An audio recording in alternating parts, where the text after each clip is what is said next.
Yo, what up, guys? Beside here, there are 3 events that caught my attention this evening in Raid Shadow Legends. I want to talk about them, and the last one is going to be a big warning to newer players not to fall for that trap and possibly, do bad things to their account, right? I'll talk about that at the end. Now, the first one is a news that I missed out on when it was announced: a guaranteed legendary champion that is only available to players who are willing to spend a ton of energy or a ton of money, because there's no way anybody has enough and soul stones to get this champion. It's going to be an adventure deck of fate. This one is called an Infernal Deck of Fate event. I think it's part of this Chaos Awakes champions, right? Yes, he is a Chaos Awakes champion. Gracchos Turn-Drake. You find this champion in the index right here in the Demon Lord, and if you want him, you might want to go take a closer look at his kit. I'm not going to talk about his kit again. If you do not know yet what the champion does, go read it. I don't want to make this video too long. Let's keep it short this time around. So Gracchos Turn-Drake, one of these champions that was released during this Chaos Awakes event. We're currently picking up his counterpart, or one of the free ones that we're supposed to get through a daily login, right? Not this one. 7-day login, or how many? Leminisi. 7-day login. So we're currently on our 3rd day, and we'll get her, and then we can talk about whether she's worth building or using for early game players. All right, but for now, she's the free one. He's not, obviously not free. They didn't give all of them for free. We got the fusion champion, and then we got her for free. So 2 of them. Now, if you want this champion, you can go ahead and summon 2 ways to get fragments of this champion. Yes, it's going to be a fragment type of deck of fate, and you have to open 100 fragments in total to get the champion. If you don't have enough resources to go all the way for the 100, do not even attempt this event. It's not one of these ones where you pick up 50 fragments, 70 fragments, and you're fine with it. No.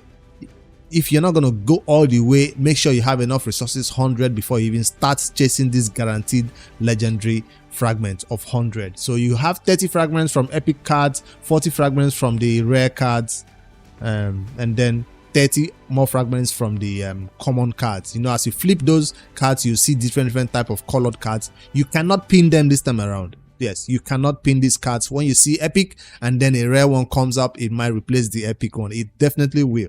So depending on how lucky you are, there'll be some other resources along the way, not just the fragments. Of course, you see some in-game resources you can pick up along with that deck of fate. So that's the first information, and my opinion is that this deck of fate is only allowing you get points by summoning soul stones and getting artifacts and accessories. For a champion, I don't want to talk bad about this champion, but I'm sure those who have tested him out and know more about him will tell me whether it's even worth all this effort, because doing a bunch of dungeon divers, it requires a lot of dungeon divers to get him, and then soul stone summoning. For those who have eternal soul stones to summon, let me see how many I have. I probably have two eternal soul stones, and if I wanted some more, let me see how many.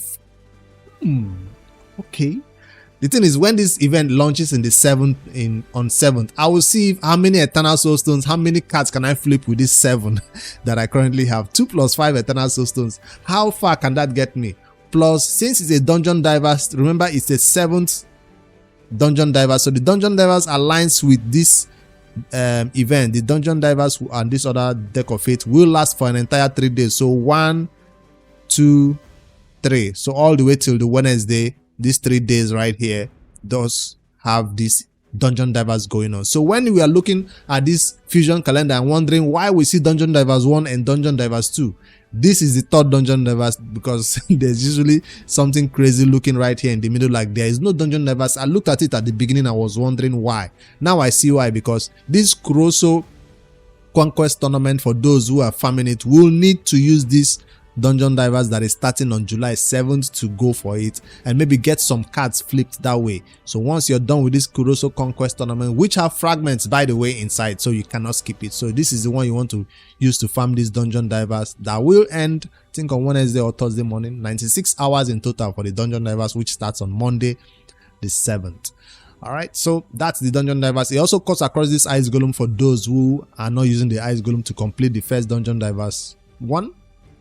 You might want to use the rest of the Ice Golem to complete this Dungeon Divers 2 that is coming up right there. Alright, that's something to note for those going for the fusion. It's not one that you want to skip totally off on. You don't want to flip any cards because you don't have soul stones. No, you still have to go grab some points while doing some champion training or some Kuroso tournament farming right here. So that's an update right here. All right, for the fusion. Now, enough about these fragments. I'm not really interested in the champion, I'll tell you right now. But if they're going to make it easily obtainable, I'll just grab him and put in the vault. Let me know if it's worth using a particular content in raid that I'm not aware of right now, because I've not taken a closer look at his kit. When these champions were released, I just thought I'll get the fusion champion, I'll get Leminisi. That's all I thought. But I was lucky enough to pull one of them off. I think it's a prism crystal. And I'm glad about that. I picked 3 total copies of these champions out of all these 5 or so that were released this period. Now, that's the second, or that was the first piece of information I want to share. I'm still on the first information. Now, the second information that I wanted to talk about is not a news that Raid shared. It's something I found in the game. Let me just see if I can find it. All right, I found it. This is the second piece of information I wanted to talk about regarding this update that they did to this advanced quest line. Now, I don't want to make a whole dedicated video about it and put in a rant form. So I'm just going to add it to this video where I'm talking about 3 things that I noticed today in Raid, right? And this one is about this clear stage 15 or higher of the Sun Devil's Necropolis 5 times. This advanced quest. Now, why I'm talking about it is because recently there was a button right here, or they just did an update that allows us to now refresh one of these advanced quests, just one of them that we do not like, and you can hit that refresh and it will bring out something different. Well, according to what they posted on their Discord channel, there are 2 sub pools that you can select from, or that this refresh button will give you from. So let's say in a day you might get use 1 Hydra key, win Sun Devil 15 plus 5 times, or win live arena battles 3 times. So out of all those ones, I feel like Hydra key, Sun Devil 15 times, and win live arena battles 3 times, they are still all difficult tasks. A lot of people complain that they don't want to use their Hydra key because an advanced quest require them to do so. That's why this refresh button was brought. Well, the solution that came after it was, now if you don't want to use your Hydra key when we tell you to do so, you have to spend a ton of energy to fight Sun Devil when there's no Sun Devil tournament going on. You just go in there and blow a lot of energy, because trust me, this Sun Devil or Iron Twins 15 plus requires a lot of energy, because the dungeon battles we normally do for fight dragon 3 times or fight a dungeon 3 times, those ones don't cost as much energy. This one 5 times in this content is kind of a extreme advanced quest, in my opinion. That means there are players in the end game, there are players in the early game who have advanced quests unlocked who might not be able to do this one because they see Sun Devil level 15 and above is not an early game stage. Sun Devil level 15 is not an early game content at all. So once advanced quests are unlocked and you see this quest, it's over for you that day. Just pray and hope you get the Hydra quest, or just pray and hope you get the win live arena battles. Now let me come over to the win live arena battles. In the beginning of the announcement they posted about this, they said the static daily quest win 1 live arena battle has now been changed to complete 1 live arena battle. From win 1 live arena to now complete 1 live arena. So winning is no longer required. That was a good update, change to that single quest that we normally see that says go fight live arena. That's the one that we are used to. But now, if you say it has been changed to now no longer win, but just complete a live arena battle, whether you lose or win, it still counts. Why was that not applied to this new quest line that required us to refresh? You could just say complete 3 live arena battles. I've not tested it because yesterday I did not finish advanced quest. Today, I don't know if I want to also finish advanced quest. I didn't want to make a dedicated video about it because my account is affected by it, because I feel like this is unnecessarily time consuming and this is unnecessarily energy consuming also. The win live arena battle was fine, that was changed to complete live arena. Now there are 3 new ones that came out. Before I hit the refresh button before this video, I saw the one that says win 3 live arena battles. That's the one I saw. But live arena was not open at that point. So I was like, let me hit that refresh and see what I'll find. Yesterday, I had these 15 battles. I press it, I got the win 3 live arena battles. So for 2 days straight, I've been getting live arena and Sun Devil live arena, and I do not want to do any of those 2 because one says win 3 battles, the other one says spend a ton of energy in Sun Devil Necropolis. without a Sun Devil Necropolis dungeon event, whatever, open at that point. It's a lot of energy to go. I have energy that I have, but energy that I'm currently spending in the fusion. So I just wanted to add this one as the second thing that I probably don't like in this update. So add that to this guaranteed champion that they did, dedicated to champions or players who have soul stones to summon, not dedicated to players who have a dungeon divers to complete for a fusion. So that's two things. Now let me come on the positive side of things. I don't know if I made this one really clear. The win live arena battles is totally different from this win 3 live arena battles. The one that was changed is different from this new one they added. So let me just get that one clear. There's also a sub pool for a Chimera, Phantom Shogun, and spend 6 keys in Iron Twins. Those ones are good. This second sub pool of win 1 Chimera, use 1 Chimera key, Phantom Shogun 15, or 6 keys in Iron Twins is a good one. But the problem I have with that is at the beginning of the day, I do spend my 6 keys in Iron Twins. So therefore, I have to come and look for that Iron Twins battle first, or that Iron Twins advanced quest before I go spend my 6 keys in the Iron Twins. That's what it means right now. Because that's the best one out of all of them. Out of all of them, this spend 6 keys in the Iron Twins is something most players do every day. As an advanced quest is a good one. Because it's something that is on my calendar. But I tell you what is not my calendar daily. That win Phantom Shogun or win the Sun Devil 15 times is not on my calendar for the amount of energy is required to spend there. Alright, enough rant for that second point. Now for the last point, which newer players should put their ears to the ground and listen carefully so they don't get this one wrong. Also worth putting in a dedicated video, but time is of the essence, so I'm just gonna crunch it into this one. If you know somebody that would benefit from this point, let them know. This new thing they announced about, what did they call it again? Let me see the official name they called it. Commissions. So we're all used to banner lords. I mean, we're not all used to our faction guardians that we put in here that gives us a little bit of boost. 10 HP, 10 attack, 6 speed. I'm just going to use epics as an example, but it also applies to legendaries, right? So right now I have all my epics champions full in my faction guardian. Most players in Raid already do.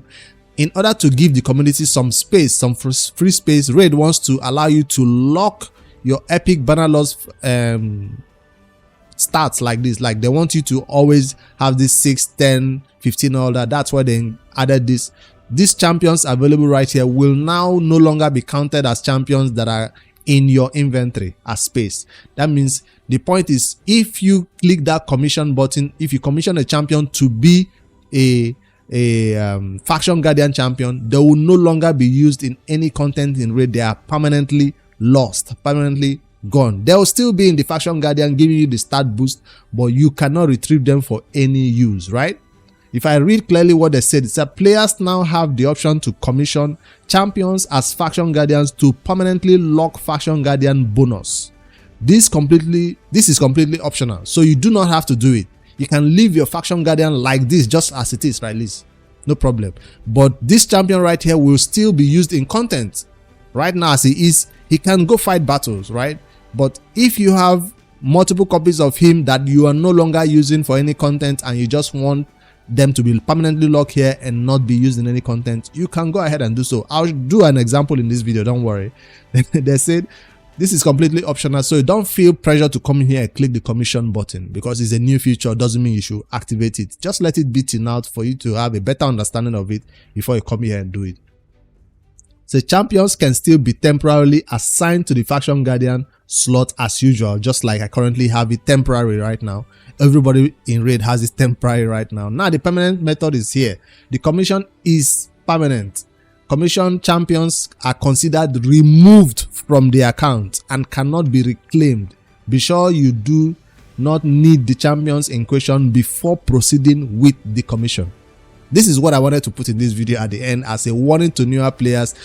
Some negative things at the beginning and now a positive one at the end. It's a good one, and what is good for is for players who have multiple epics that they have no use for, like these two champions. I can permanently commission them because I have a third copy right here I can use if I need one copy of him for some reason. In Raid, you normally want to hold on to one copy of every epic, right? If you're keeping the champions. but this will clear out space for my inventory now if I commission this champion. Are you sure you want to commission these faction guardians? Warning, commissioning this champion as faction guardians will mean you cannot use them for anything else. They will be considered removed from the account, and this process is irreversible. I'm stressing this in a video. Maybe I'll do a dedicated video about it again, or a short, because we need to drive this home. I'm surprised a lot of players or a lot of content creators did not stress this one to their audience, so people don't make these mistakes of going to permanently remove legendaries. Because now I'm testing it out for epics. The champion is locked. Are you sure you want to unlock? Yes. The champion is locked. Are you sure? Okay, there are 2 of them that were locked. So now it's grayed out. So that 10% HP boost is now permanent for me. It's permanent right there to be always available for these epic bannerlords. These bannerlords champions, right? They'll help the XP boost. I have 2 more champions I want to use as faction guardians that I have no use for in raid. I never need these champions, not even in Cintranos. Not even in Corset City or any other content like that. So I am commissioning these epics for the purpose of this video to show you an example of 2 champions, or 4 right now, that I have no reason to use for any other content. I'm sure if you have epics like this, you can also go do the same thing. I need 1 copy of this champion. That's why I'm taking off the copy I actually use and need, and I'm putting the ones that I know I'll never really use or need for any content. Oh, I didn't apply that. Commission. It unlocks. These epics are locked by default, and they are getting unlocked to apply them here. This one I have a +1, so I'll use somebody else that I don't need. These are the only 2 copies I have for this champion. There you go. I would use this one as the last one. I should +4 her though, right? I'll have more copies when we summon more shards on a different day. And now the last one for this bannerlords. This is the only demonstration I'll do for this particular content. This is a champion that I've never really needed or used in any content. I'll unlock him. I use it right here. So now that I've applied all these changes to my bannerlords champions, what if I wanted to remove 6 speed for some reason, for some content I want to fight? Then I wanted to remove it. They say the faction guardians have been commissioned and the guardian chamber is locked. Raid is trying to make us come in here, put this content and forget about it, because I know a lot of players have not been here in a while, except you're trying to complete your legendary faction wars. Now for the legendaries, please do not do it. For the love of God, don't do this to legendaries. I don't care if I have 5 copies of a legendary champion, I will not lock them. The only reason why most players would want to do this if you have that legendary +4, because legendaries right now are more used as +1, +2, +3, +4. My account is old. I have a bunch of legendaries, but I don't have a single +1 legendary. That's how scared I am of +1 in legendaries or +4 in them. But it will come to a point where I begin to get excess of those legendaries. That's when I begin to use them as +1. And if you don't know what I'm talking about, I mean empowerment of these legendaries. So if I have multiple copies of this dude, this is what I mean by +1. I'm not going to do it now. I don't want to do it anytime soon. Until I'm very comfortable at where I am, that's when I begin to +1, +2, especially legendaries I use on a daily basis, right? Not just because this one has multiple copies, I'll just go and put +2, right? So do not commission your legendaries right now. Do not do it, please. You'll probably regret it, or it will create more space for you, yes, but these are legendaries. You work too hard for them, you pull shards at the wrong time, at the right time, and you got them. So please do not crunch them as chicken or as commissions. Don't just commission them. It feels like you're crunching the chicken like a 2-star chicken and you're throwing them away. That's how that commission button feels. So I just gave you an example right here of what it looks like. Now, I know a lot of people who don't do commissions, don't even put faction guardians for their rares. This might be an opportunity now for us to go put faction guardians for duplicate copies of rares we use. Instead of using them as chicken, 3-star chicken, they might still be used as commission first before we go begin to do more 3-star chicken. So if you begin to keep some 3-star champions, go spend them as your commission before you use them as chickens. So why? Because sometimes there are some content where rares must be used, right? And you want those rares to have the stats boost of 10% HP and 3 speed and everything, 10% defense attached to them when they go into any battle where you need rares. For some reason, some content will require us to use rares. So yeah, we do want to put those stats boosts into them and not forget about them and focus only on epics and legendaries. All right, I'm not going to do an example again of these ones and all that. You guys get the points. I think I've stressed the video long enough, and these are the 3 points that is on my mind today in raid, after I missed all the news that was posted and I just come in here late in the evening to record this one and drop for the video for the day. Hopefully you found this one useful. How is your fusion going? Remember, the dragon is about to end, so that's the event that is going on right now for the fusion that is about to expire, that you should be completing today before tomorrow morning you wake up and it's already expired. So that's if you're going for this amazing epic champion fusion titles that we are all as a community chasing after, right? I'll give you a fusion update tomorrow. For now, I just wanted to add this 3 to the list of things happening in Raid today, and you should be wary of the last one for sure before you go ahead and fall victim and lose some amazing legendary champion that you probably should have used as +4 instead of a commission. Like, subscribe for more daily Raid Shadowlands content. If you catch me on stream later tonight, I'll probably play Once Human. Will I even post the Once Human video later tonight? No, I'll let this one simmer with you guys, and tomorrow in the morning I'll post the Once Human video. But I'll be live later playing Once Human and some other Raid content. If you have any other questions, you can ask it in the comment or hop on the live stream and I'll always answer you. Whether I'm playing any game, you can ask. Later, guys.